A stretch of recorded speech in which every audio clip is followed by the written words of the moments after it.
গরম পেঁয়াজু খেতে আসেন বন্ধুরা, আপনাদের জন্য রেডি করে নিলাম গরম পেঁয়াজু সন্ধ্যার সময়। আসসালামু আলাইকুম বন্ধুরা, সবাই কেমন আছেন? আশা করি সবাই ভালো আছেন। আমি সন্ধ্যার সময় গরম গরম পেঁয়াজু বানাইলাম, আমাকে খুবই খেতে ইচ্ছা করছে। তো বাসায় কেউ নেই, আমি একাই আছি, এই জন্য আমি একাই পেঁয়াজু বানায় খাচ্ছি। তো ভাবলাম বন্ধুদের সঙ্গে একটু শেয়ার করি, বন্ধুদের কার কার পছন্দ গরম গরম পেঁয়াজু। তো আমার তো ভীষণ পছন্দ।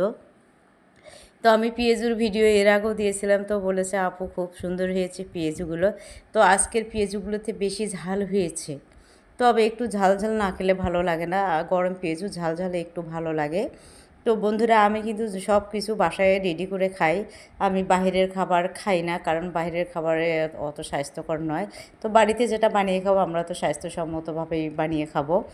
তো আশা করি আমার বন্ধু যারা আছেন তারা অবশ্যই বাসায় এই ধরনের ভাজা পোড়াগুলো বেশি বানিয়ে খাবেন, কারণ বাইরের ভাজা পোড়া খেলে অনেক সময় গ্যাস হয়, বুক জ্বালা পোড়া করে, কিন্তু এগুলো কিন্তু খাওয়া ঠিক নয়। আমরা যদি বাসায় বানিয়ে খাই নিজের মতো করিয়া, তাহলে কিন্তু আমাদের কোনো সমস্যা হবে না। তো বন্ধুরা, অবশ্যই পেজটি ফলো দিয়ে পাশে থাকবেন। ধন্যবাদ, আবার দেখা হবে।